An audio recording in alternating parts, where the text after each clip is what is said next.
நேயர்கள் அனைவருக்கும் வணக்கம். வெண்முரசு குருதிச்சாரல் அத்தியாயம் 26. ஒளிர்பரல் 1. பித்தளை எண்ணெய் குடங்களும் ஏற்று விளக்குகளின் செம்மணி சுடர்களுமாக விளக்கேற்றிகள் அரண்மனை தூண்களில் இருந்த பொருத்து விளக்குகளையும் நில விளக்குகளையும் தட்டு விளக்குகளையும் மேலிருந்து தொங்கிய தூக்கு விளக்குகளையும் அரை மூலைகளில் முத்துச்சிப்பிகள் மாற்றொளி பரப்ப நின்ற குத்து விளக்குகளையும் சுடர் பொருத்தியபடியே கடந்து சென்றதை தாரை நோக்கி நின்றாள். காட்டெறி பரவி செல்வது போல அரண்மனையின் சாளரங்கள் அனைத்தும் செவ்வொளி கொண்டன. சுவருக்கும் கூரைக்குமான இடைவெளிகளினூடாக அனல் சட்டங்கள் அரை இருள் பரவி இருந்த வானில் நீட்டி புதைத்திருந்தன. அவற்றினூடாக பறந்து சென்ற பறவைகள் கனல் கொண்டு இருளில் அமிழ்ந்தன. பொழுதொலி கார்வை கொண்டது. பறவை குரல்கள் கலைந்து செறிந்து முழக்கமென்றாகி அவிய தொடங்கின. தொலைவில் ஒலித்து கொண்டிருந்த முரசொலிகளும் சகடங்களின் ஓசைகளும் அருகிலெனச் சூழ்ந்தன.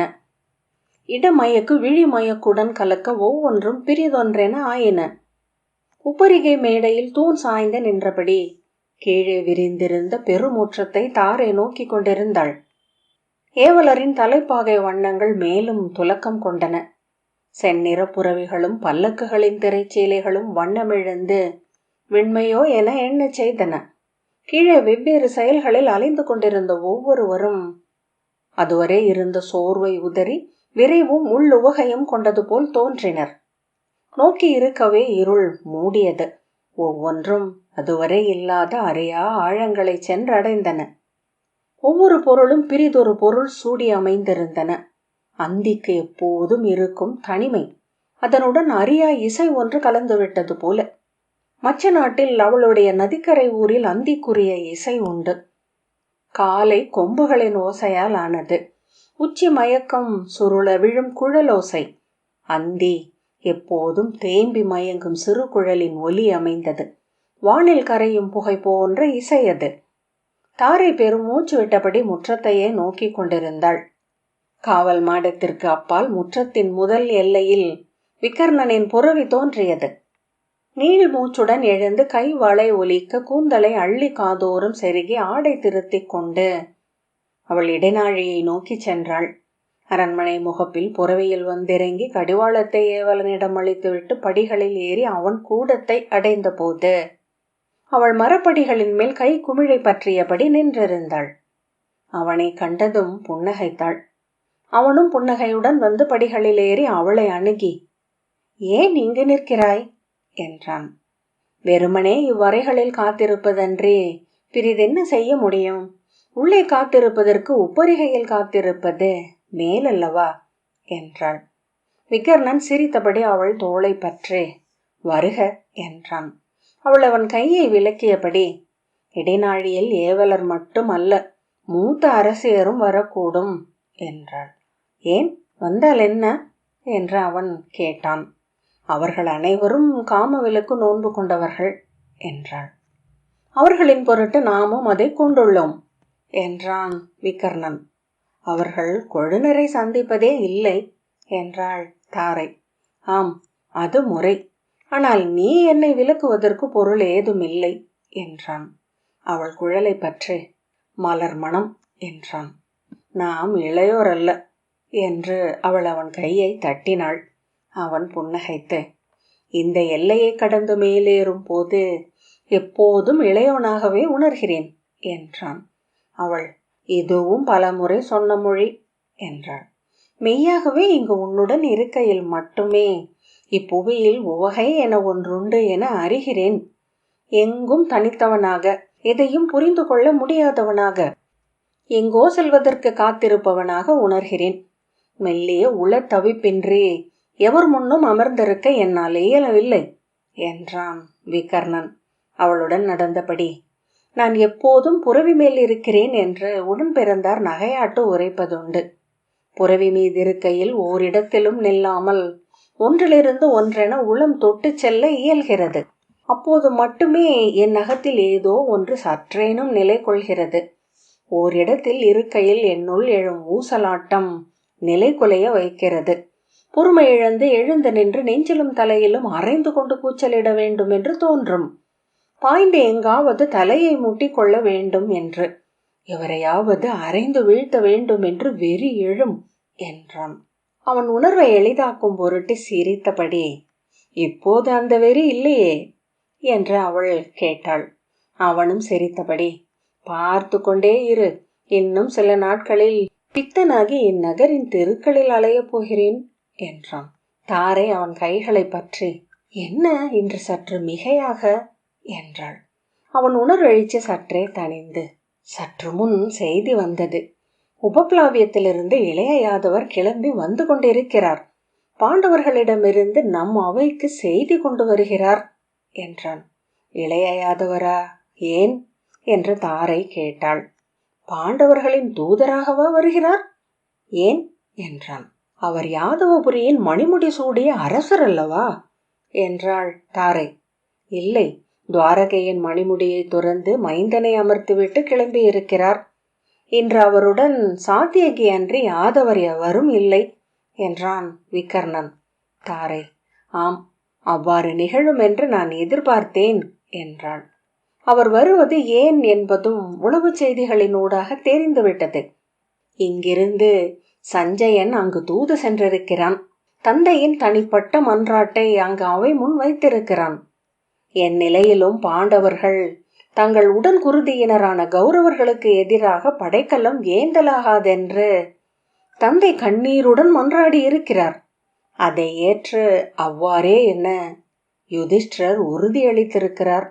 தாரை அவன் எண்ணியது போல் முகம் மலரவில்லை. புருவங்கள் சுளிக்க, அதன்பின் என்ன என்றாள். அவள் முகம் நோக்கி உளம் குழம்பி குரல் தழைய, அவ்வுறுதிமொழியுடன் இங்கு வருகிறார் இளைய யாதவர் என்றான். தாரை, இங்கிருக்கும் நிலை அவருக்கு தெரியாதா என்ன? அவ்வுறுதிமொழியை பேரரசுக்கு யுதிஷ்டர் அளிப்பதென்றால் ஒன்றே பொருள், தங்கள் மண்ணுரிமையை முற்றாக பாண்டவர்கள் கைவிடுகிறார்கள் என்றாள். நானும் அதையே எண்ணினேன் என்றான் விகர்ணன்.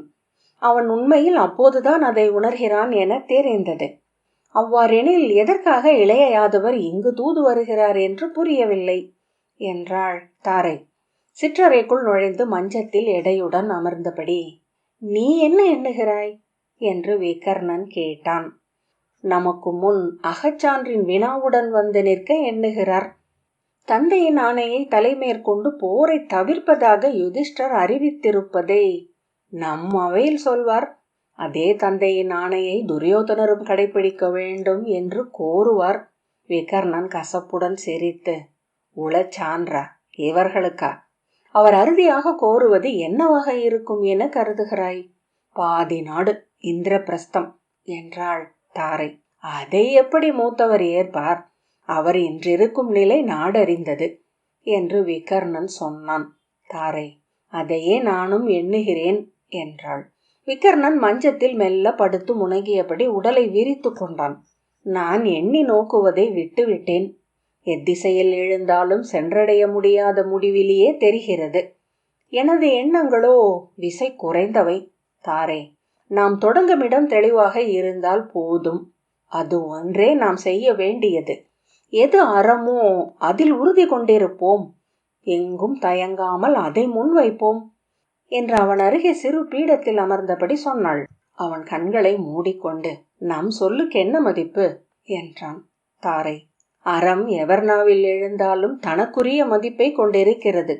ஒரு குரலேனும் இந்த அவையில் எழுகிறதென்பதே தெய்வங்களுக்கு உகந்ததாக இருக்கும். நீங்கள் அதன் பொருட்டு பழிக்கப்பட்டாலும் வெறுக்கப்பட்டாலும், ஏன் கொல்லப்பட்டாலும் கூட அது முறையே என்றாகும். பெரிய நோக்கங்களுக்காக நின்றிருப்பதிலும் மடிவதிலும் இருக்கும் தன் நிறைவு பெரிதெதிலும் இல்லை என்றாள். இத்தனை அலைக்கழிப்புகளுக்கு மத்தியில் என்னை நிலை கொள்ளச் செய்வது அந்த எண்ணம்தான் என அவன் விழிகளை திறக்காமலேயே சொன்னான். நான் என எண்ணும் போது என்னால் பெருமிதம் கொள்ள இயல்கிறது. இன்று அஸ்தினபுரியில் நெஞ்சில் கை வைத்து நாணமோ தயக்கமோ இல்லாது தன்னை பற்றி எண்ணிக்கொள்ள தகுதி கொண்ட ஆண்கள் சிலர் மட்டுமே உள்ளனர். நான் எனும் சொல்லை போல தூயது பிரிதில்லை என்று என் அன்னை சொல்வாள் என்றாள் தாரை. தன் முனைப்பு தீயது, ஆனால் விளைவில்லாத தன் முனைப்பு போல நலமையற்றுவது பிரிதொன்றுமில்லை. அவன் கண்களை மூடியபடியே பெருமூச்சு விட்டான். அவர்கள் சற்று நேரம் தங்களுக்குள் சொல்லுழன்று அமர்ந்திருந்தனர். பின்னர் தனக்கே என மீண்டும் மீண்டும் அவைகளில் எது அறம் என்றும் முறை என்றும் சொல்லிக் கொண்டிருக்கிறேன் என்றான் விகர்ணன். நேற்று தூதரவையிலும் சொன்னேன். இந்நிலம் பாண்டுவின் மைந்தருக்குரியது. என் நிலையிலும் இதை முழுதாள கௌரவருக்கு உரிமை இல்லை. போரில் ஒருவேளை பாண்டவர்களை முற்றழித்து இந்நிலத்தை நாம் கொண்டால் கூட நம் குடிகளின் நெஞ்சிலிருந்து இது அவர்களின் நிலம் என்னும் எண்ணத்தை நம்மால் அகற்ற இயலாது. நம் உள்ளத்தின் ஆழத்திலிருந்தும் அகற்ற இயலாது. அதை அகற்றும் பொருட்டு 1000 ஊடு வழி சூழ்வோம். அதனூடாக இது அவர்களின் நிலம் என்பதை மீள மீள நாமே நிறுவிக் கொண்டிருப்போம். நம் கொடி வழிகள் அவ்வச்சத்தையும் தயக்கத்தையுமே நம்மிடமிருந்து எடுத்துக்கொள்வார்கள் என்றேன். ஒருபோதும் கௌரவர்களின் கோல் இம்மண்ணில் நிலைக்காது என்ற போது மூத்தவர் என்னை நோக்கி சிரித்து மூடன் என்றார். ஆம், மூடன் சொல் இது. பாண்டவர்களை போரில் வெல்ல இயலாதென்று மீண்டும் சொல்கிறேன். அவையிலும் தனியவையிலும் மீள மீள அதையே சொல்வேன். ஏனெனில் இதுவரையிலான நிகழ்வுகள் அனைத்துமே ஊழ் அவர்களின் தரப்பில் இருப்பதே காட்டுகின்றன. அத்துலா நம்மை நோக்கி சரிய வேண்டும் என்பதற்கான எந்த முறைமையும் கண்ணுக்கு தென்படவில்லை. ஊழை ஆள்பவராக அவர்கள் தரப்பில் நின்று இளைய யாதவர் நின்றிருக்கிறார் என்றேன். இன்று காலை மீண்டும் மூத்தவரிடம் மன்றாடினேன். முற்றழிவை தவிர்ப்பதற்கேனும் நாம் அவர்களுக்குரிய நிலத்தை கொடுத்தாக வேண்டும் என்று. காலை களப்பயிற்சியின் போது மூத்தவரிடம் பேச வாய்த்தது. அவர் கதையுடன் இருந்தார். இதற்கு மேல் ஒரு சொல் இல்லை மூத்தவரே. முடிந்தால் என் தலையை அடித்து உடையுங்கள் என்றேன். அவர்களுக்குரிய நிலத்தை நாம் அழிப்போம். அதனூடாக அறம் காத்தோம் என்னும் பெரும் மதிப்பை அடைவோம். நம் குடிகளை முற்றழிவில் இருந்தும் காத்து கொள்வோம். பிரிதொரு வழி உங்கள் முன் இல்லை. பழி கொண்டு அழிய வேண்டாம் என்றேன். அவன் கசப்புடன் சிரித்து ஒருக்களித்து, முன்பெல்லாம் என் மீது சினந்தார்கள். என்னை முனிந்து ஒதுக்கினார்கள். இப்போது எளிய நகையாட்டினூடாக என்னை கடந்து செல்கிறார்கள். என் சொற்களை கொண்டு விளையாடுகிறார்கள். அவர்கள் என் மீது சினம் கொண்ட போது எப்படியோ என் சொற்கள் அவர்களுக்குள் கடக்கின்றன என்று எண்ணினேன். இன்று வெறும் அவை நகையாட்டென மாறி நின்றிருக்கையில் முற்றிலும் பொருளற்றவனாக உணர்கிறேன் என்றான். உங்களை ஓர் இளையன் என சமைத்து விட்டனர். இன்று காலை ஆலயம் செல்லும் வழியில் ஒரு சூதன் அப்படி ஒரு பாடலை பாடுவதை கேட்டேன். நம் வீரர்கள் கூடி நின்று அவனை ஊக்கி கைத்தட்டியும் சிரித்தும் மகிழ்ந்தனர் என்றாள் தாரை. இன்று மாலை முடிவெடுத்தேன். இனி ஒரு போதும் இந்நெறியை அவர்கள் முன் சொல்வதில்லை என்று. நகையாட்டுக்கு இலக்காகும் நெறி இழிவுபடுத்தப்படுகிறது. பின்பு அதில் அனலென ஏதும் எஞ்சி இருப்பதில்லை என்றான் விகர்ணன். உளக்குதிப்பை ஆற்றுவதற்காக புறவியில் ஏறி நகரை சுற்றி வந்தேன். கிழக்கு திசை காட்டுக்குள் நுழைந்து நெடுந்தூரம் சென்றேன். இங்கு திரும்பி வர வேண்டியதில்லை, அப்படியே சென்று விடலாம் என்று எண்ணினேன். பின்னர் ஏதோ ஒரு உள்ளுணர்வில் என புறவியை திருப்பினேன். இங்கே எனக்கு ஏதோ ஒரு செய்தி இருக்கிறதென்று தோன்றியது. நகர் நுழைந்த போது அதை உணர்ந்தேன். கோட்டை முகப்பில் ஏறி அங்கிருந்த ஒற்றனிடம் என்ன நிகழ்கிறது என்றேன். அவன்தான் இளைய யாதவர் நகர் புகவிருப்பதை கூறினான். கோட்டை முகப்பில் இளைய யாதவருக்குரிய புதிய கொடி ஒன்றை கொண்டு வந்திருந்தான். அது துவாரகையின் கருட கொடி அல்ல, யாதவ குலத்துக்கு பொதுவான பசுக்கொடி. இப்போது இளைய யாதவர் துவாரகையின் தலைவர் அல்ல என்று அவனிடமிருந்து அறிந்தேன். விதுரரை சென்று கண்டு முழு செய்தியையும் அறிந்துவிட்டு வந்தேன் என்றான் விகர்ணன். தாரே, இது ஒரு வகையில் நற்செய்தியே என்றாள். இதனால் என்ன விளையும் என்று என்னால் கணிக்க முடியவில்லை. இச்செய்தியுடன் வெறும் ஒரு தூதன் வருவான் எனில் அவனால் இங்கு ஏற்றப்படுவதென எதுவும் இல்லை என்றே சொல்வேன். வருபவர் இளைய யாதவர் என்பதனால் ஏதேனும் நன்று நிகழக்கூடும் என்று கருதுகிறேன். விகர்ணன், நன்றென எது நிகழும் என்று கேட்டான். ஒருவேளை பிதாமகர் உளம் திரும்ப கூடும். இப்போரில் தான் நேரிடையாக இறங்க இயலாதென்று அவர் உரைப்பாரெனில் அரசர் மற்றொன்றை எண்ணியே ஆக வேண்டும் என்றாள். அங்கர் இன்று போரில் இறங்கும் நிலையில் இல்லை. அவரால் மதுவின்றி ஒரு பொழுதும் கடக்க முடியவில்லை என்றார்கள். அவரை சத்திரிய அரசர்கள் ஏற்றுக்கொள்வார்கள் என்றும் தோன்றவில்லை. இன்னும் சில நாட்களில் தொடங்கவிருக்கும் சத்திரிய பேரவையில் பீஷ்மரோ அங்கரோ படைமுகம் நிற்பார்கள் என்று சொல்லித்தான் நம் அரசர் முதன்மை கொள்ள முடியும். அவர்கள் இருவரும் படை நடத்த வர மாட்டார்கள் என்றால் சத்திரியர்கள் போருக்கு தயங்கக்கூடும். போருக்கு அவர்கள் எழுந்தார்கள் என்றாலும் கூட நம் அரசருக்கு முதன்மை அமையாது. சல்யரோ ஜெயத்ரதரோ அஸ்வத்தாமரோ தான் முதன்மை கொள்வார்கள். அதை நம் அரசர் விரும்ப மாட்டார். விகர்ணன், அவர்களும் நம் அரசருக்கு அணுக்கமானவர்கள் அல்லவா என்றான். நீங்கள் அரசர்களின் உள்ள மரியாதை எளியவர் என்றாள் தாரை. அரசர் எவராயினும் அவர்களின் பிறரறியா முதன்மை கனவு மும்முடி சூடி பாரத வருஷம் மீது கோலோச்சுவதே. எவர் படை முதன்மை கொண்டாலும் அவரே பாரத வருஷத்தை வென்றார் என கொள்ளப்படும். விகர்ணன் அங்கர் என்றான். அவர் எளிய அரசர் அல்ல, பெரும் கொடையாளர். அவர் அளிக்கும் முதன்மை கொடையை பெற்றுக் கொள்பவர் நம் அரசரே. விகர்ணன், இவை அனைத்துமே வெறும் வாய்ப்புகள் தான், பகடையின் பக்கங்கள் போல என்றான். தாரை புன்னகைத்து, இன்று இந்த அரண்மனையில் போருக்கு எழுபவர்கள், போர் ஒழிய விழைபவர்கள் என அனைவருமே இத்தகைய எளிய வாய்ப்புகளில் தொற்றிக் கொண்டுதான் எண்ணம் வளர்க்கிறார்கள் என்றாள். நான் என்ன செய்வது என்று விகர்ணன் கேட்டான். நீங்கள் ஏற்றுவதற்கு ஒன்றே உள்ளது. இளைய யாதவரை எதிர்கொண்டு அழைத்து சென்று தங்க வைக்கும் பொறுப்பை நீங்கள் ஏற்றுக்கொள்ளுங்கள். அவருடன் இருங்கள். அவையில் அவர் எழுந்து தன் தரப்பை கூறுகையில் கௌரவர் பக்கத்தில் இருந்து அவரை ஏற்றுக்கொண்டு பேசுங்கள். இங்கிருந்து எழும் அறத்தின் குரலாக ஒலியுங்கள் என்றாள் தாரை. விகர்ணன், ஆம், இப்பொழுது போல பிறிதெப்போதும் நான் செய்ய வேண்டியது தெளிவாக இருந்ததில்லை என்றான். தாரை அவன் முழங்காலில் தலை வைத்து அவன் கால் விரல்களை பிடித்து இழுத்து விளையாடியபடி, அறத்தை சார்ந்திருப்பதற்கு நமக்கு கிடைக்கும் பரிசென்பது நாம் கலங்காதிருக்க முடியும் என்பதுதான். தீதை சார்ந்திருந்தால் எத்தனை வலு கொண்டதாயினும், எத்தனை சொற்பெருக்கால் நிலை நிறுத்தப்படினும் ஆழத்தில் கலக்கம் கொண்டதாகவே இருக்க இயலும் என்றாள். ஆம் என்ற பின் விகர்ணன் அவள் குழலை மெல்ல நீவினான். நெற்றி வகிட்டின் மேல் சுட்டு விரலை வைத்து வருடி குழல் பற்றி அலைந்தான். அவள் விழி தாழ்த்தி அவன் விரல்களுடன் ஆடிக்கொண்டிருந்தாள். விகர்ணன் குனிந்து நோக்கி, சிறுமியைப் போலவே இருக்கிறாய் என்றான். ஏன் என்று அவள் கேட்டாள். ஒவ்வொரு முறையும் இவ்வெண்ணம் எழுகிறது, நீ ஒரு சிறுமி என்று என விகர்ணன் சொன்னான். அவள் சிரித்து, நன்று, பெண்கள் கேட்க விழையும் சொல். சிறுமியருக்குரிய கள்ளமின்மை ஒன்று உன்னிடம் இருக்கிறது. அதுவே உன்னை இயல்பாக அறத்தில் நிறுத்துகிறது என்றான் விகர்ணன். பிரிதொன்று அறியாமல் அறத்தில் நிலை கொள்வதென்பது பெரும் பேறு. இருளை அறிந்து ஒளிக்கு மீள்பவர்கள் மிகச் சிலரே. வந்த பின்னரும் சற்றேனும் அவர்களிடம் இருள் எஞ்சி இருக்கும். ஏனென்றால் இருள் என்பது சுவைகளால் ஆனதே என்பார்கள். இருளையே அறியாதவர்கள் தெய்வங்களால் வாழ்த்தப்பட்டவர்கள். தாரை மீண்டும் விழி தாழ்த்தி முகம் மெல்ல சிவந்து அனல் கொள்ள, என்னை பற்றி நான் கொண்டுள்ள எண்ணம் ஒன்றே. அன்னையிடமிருந்து நான் கொண்ட சொற்களே என் நெறி. எது என்னுள் சரி என்று தோன்றுகிறதோ அதன் பொருட்டு முற்றிலும் நிலை கொள்வது. இதற்கப்பால் எதையும் நான் அறிந்து கொண்டதும் இல்லை. இந்த முதிரா இளமையே உன்மேல் பெரும் ஈர்ப்பை எனக்கு அளிக்கிறது போலும் என்றான் விகர்ணன். அவன் புன்னகையும் மறைந்தது. இவ்வறையிலிருந்து வெளியேறினால் ஒவ்வொரு அடிக்கும் எனக்கு அகவை கூடுகிறது. இதற்குள் நுழைகையில் அகவைகளை உதறி சிறுவனாகிறேன்.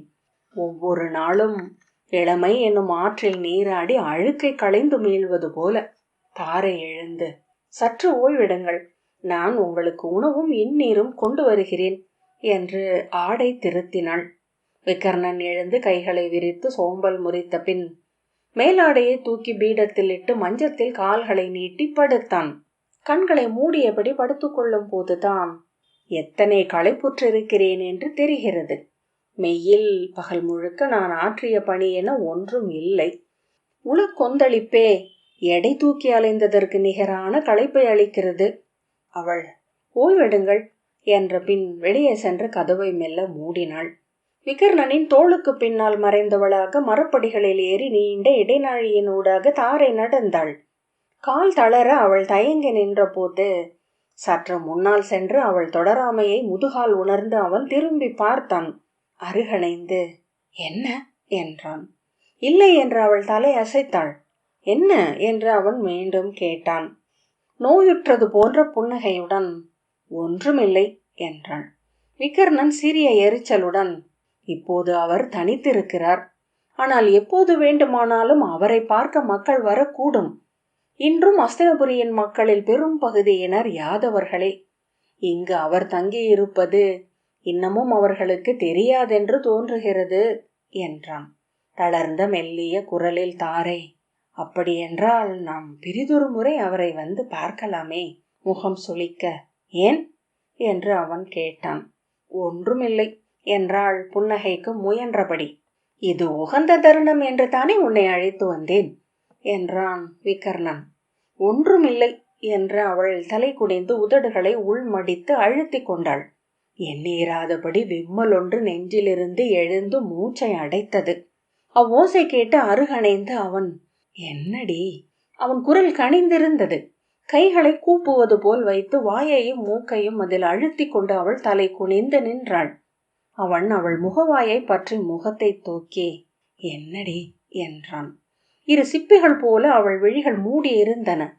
இமைப்பீலிகளை நனைத்து மெல்ல ஊறிய விழி நீர் கன்னங்களின் பக்கவாட்டில் வழிந்தது. நீ அவரை நூல்களில் கதைகளில் மட்டுமே அறிந்திருக்கிறாய். அது பிரிதொருவர் என்று உணர்க. நான் அறிந்த இளையாதவர் ஒவ்வொருவருக்கும் அணுக்கமானவர். இப்புவியில் இருக்கும் எந்த மானுடனும் சற்று உளம் கனிந்தால் தந்தை என்று, தோழன் என்று, மைந்தன் என்று அவரை உணர முடியும். அவரிடம் நீ எத்தயக்கத்தையும் உணர வேண்டியதில்லை. எந்த முறைமையையும் கடைபிடிக்க வேண்டியதில்லை. நீ விரும்பி எச்சொல்லையும் உரைக்கலாம். தந்தை மடி நோக்கி சென்று ஏறி அமரும் இளமகளின் உரிமை உனக்குண்டென்று உணரலாம் என்றான். அவள் மேலாடையால் முகத்தையும் கண்களையும் துடைத்த பின், அதை நான் அறிவேன் என்றான். பிறகென்ன என்றான். அதனால் அல்ல என்றாள். பின்பு என்றான் விகர்ணன். ஒன்றுமில்லை என்ற பின், செல்வோம் என்று அவள் அவனுடன் நடந்தாள். ஒரு முறை அவளை நோக்கிய பின் மறுமொழி எதுவும் சொல்லாமல் அழைத்துச் சென்றான். அவர்களின் காலடிகளிலேயே உள்ளம் ஒலித்தது. அவன் காலடிகளில் விரைவு தாளம் இருந்தது. அவள் வலக்கால் சற்று இழுபட்டு மரத்தரையில் உரசும் ஒலி எழுந்தது. இளைய யாதவரின் அரைவாயிலில் நின்ற காவலன் விகர்ணனை கண்டதும் தலை வணங்கினான். எங்கள் வருகையை அறிவி என்றான் விகர்ணன். தாரை மீண்டும் விகர்ணனின் கைகளை பற்றி கொண்டு அவன் உடலோடு ஒட்டி கொண்டாள். அஞ்சாதே என்றான் விகர்ணன். நானும் அவரை அஞ்சியே அணுகினேன். முதற் புன்னகையிலேயே அவர் என்னை முற்றிலும் வென்றார். ஒன்று உணர்க, சான்றோர்களும் அரசர்களும் முனிவர்களும் தங்கள் பெருமையால் நம்மை விட்டு தொலைவில் இருக்கிறார்கள். ஆனால் கால வடிவான பேரொருவர்களோ தங்கள் முழு உருவால் நம் ஒவ்வொருவருக்கும் மிக அணுக்கத்தில் இருக்கிறார்கள். அழைக்கிறார் என்று காவலன் வந்து சொல்ல விகர்ணன் வா என்று சொன்னான். தாரை அறைக்குள் நுழைந்து விகர்ணனுக்கு பின்னால் நின்றாள். ஏதோ சுவடியை நோக்கியபடி மஞ்சத்தில் கால் நீட்டி அமர்ந்திருந்த இளைய யாதவர் விகர்ணனிடம் முதல் வினாவாக, அது யார் உனக்கு பின்னால்? அரசே, இவள் என் துணைவி தாரை உங்களை சந்திக்க வந்தாள் என்றான் விகர்ணன். மச்ச நாட்டு சூக்திகனின் மகள் அல்லவா? உன் இல்லத்திற்கு வந்திருக்கிறேன். சிறு மகவென உன்னை தூக்கி எறிந்து பிடித்தாடி இருக்கிறேன் என்று சிரித்தபடி இளைய யாதவர் எழுந்த அருகே வந்து அவள் வலக்கையை பிடித்து இழுத்து தன் தோளுடன் சேர்த்து கொண்டார். அவள் உடல் நடுங்கிக் கொண்டிருந்தது. என்ன அச்சம்? அச்சமில்லை என்று அவள் சொன்னாள். வா, இங்கு அமர்ந்து கொள் என்று அவளை கைப்பற்றி அழைத்து சென்று தன் முன்னால் பீடத்தில் அமர்த்தி கொண்டார். விகர்ணனிடம் மஞ்சத்தை காட்டி, அங்கு அமர்க. விகர்ணன், இல்லை, நான் நிற்கிறேன் என்றான். அமர்க, தங்கள் மஞ்சம் என அவன் தயங்க, அதற்கென்ன என்றார். அவன் தயங்கி மெல்ல அதன் விளிம்பில் அமர அவர் அவள் முன் பிரிதொரு பீடத்தில் அமர்ந்தார். உன்னை நான் நன்கு அறிவேன் தாரை. 14 ஆண்டுகளுக்கு முன் அஸ்தினபுரியின் அவையில் இவன் நாவில் எழுந்த சொல் உன்னால் உரைக்கப்பட்டதென்று அப்போதே உணர்ந்தேன் என்றார். இல்லை என்று தாரை மறுத்தாள். நான் அவரிடம் பேசுவதுண்டே ஒழிய என்று அவள் தயங்க, நீ அவன் உளச்சான்று என்று இளைய யாதவர் சொன்னார். அவள் புன்னகைத்து விகர்ணனை பார்த்துவிட்டு நாணத்துடன் தலை குனிந்து, அவ்வாறல்ல, தன்னியல்பிலேயே நேர்நிலை கொண்டவர் அவர். அது என் நல்லுள் என்றாள். உண்மை. பின்னர் திரும்பி பார்க்கையில் உங்களை பற்றி நீங்களே நிறைவு கொள்ளும் செயல்களை இப்போது இயற்றுகிறீர்கள். இது உங்களை ஆற்றுப்படுத்தட்டும் என்று இளைய யாதவர் சொன்னார். அரசே என தாரை ஏதோ சொல்ல வாய் எடுக்க அவள் கன்னத்தை தட்டி, நான் உன் தந்தையால் மூத்தவரே என அழைக்கப்படுபவன். என்னை நீ தந்தையே என அழைக்கலாம் என்றார் இளைய யாதவர். அவள் கழுத்திலும் நெற்றியிலும் நரம்புகள் புடைக்க, முகம் சிவக்க, மூச்சு திணறுபவள் போல தலை குனிந்தாள். கூறுக தந்தையே என என்று அவர் அவள் தலையை மெல்ல அரைந்தார். தந்தையே என விம்மலோசையுடன் கூறிவிட்டு தாரை கைகளில் முகம் அமைத்து விம்மி அழலானாள். அவர் அவள் தோளை பற்றி மெல்ல உலுக்கி, என்ன விழிநீர், நிறுத்து என்றார். அவள் உதடுகளை அழுத்தி கொள்ள, நிறுத்து என அவள் பின்னந்தலையை மீண்டும் அரைந்தார். அவள் நிலை தடுமாறி அவர் மேலேயே விழப்போக அவர் அவளை பற்றி கொண்டார். மிகச் சிறிய உடல் கொண்டிருக்கிறாள். குழந்தையாக இருக்கையில் நான் இவளை ஒற்றை கையில் தூக்குவேன். இவள் குடியில் இவள் அரிய வெண்ணிறம் கொண்டிருந்தாள். ஆகவே சூக்திகன் இவளை வெள்ளிப்பரல் என அழைத்தான். இவர்களின் மொழியில் ரஜதி. நெடுநாட்களுக்கு பின் அச்சொல் காதில் விழுந்ததனால் தாரை முகம் மலர்ந்தாள். ஆம், என்னை அப்படித்தான் அனைவரும் அழைப்பார்கள். மிகச் சிறியது ரஜதி. ஆனால் சர்மாவதியின் பேரொழுக்குக்கு எதிராக நெடுந்தொலைவு செல்லும் ஆற்றல் கொண்டது. ஆற்று முகப்பின் பெருஞ்சதுப்பு வரை முட்டையிடுவதற்காக செல்லும் என்கிறார்கள் என்றார். தாரை நாணமும் சிரிப்புமாக, சர்மாவதியில் நீந்தி இருக்கிறீர்களா என்றாள். தொடர்ச்சியாக 7 முறை நதியை நீந்தி கடந்திருக்கிறேன். 7 முறையா என்றாள். ஏன் ஐயமா, மீண்டும் அங்கு சென்று நீந்தி காட்டட்டுமா? ஐயோ இல்லை, உங்களால் இயலும். எந்தை மட்டுமே 7 முறை நீந்தியவர் என்றாள் தாரை. செம்பட்டையன் என நான் உன் தந்தையை அழைப்பேன். அந்த மூடனை நான் 2 முறை தோற்கடித்திருக்கிறேன் என்றார் இளைய யாதவர். விகர்ணன், எந்தையே, உங்களை சந்திக்கும் கணம் வரை என் உள்ளம் ஊசலென ஆடிக்கொண்டிருந்தது. முதல் நோக்கிலேயே முழுமையாக நிலை பேறு கொண்டேன். அதன் பொருட்டே இவளை அழைத்து வந்தேன். அவர் அவள் காதை பிடித்து இழுத்து, இவளுக்கு எப்போதுமே நிலை பேருள்ள நெஞ்சுதான் என்றார். குருதிச்சாரல் 26வது அத்தியாயம் இத்துடன் நிறைவு பெற்றது. நன்றி.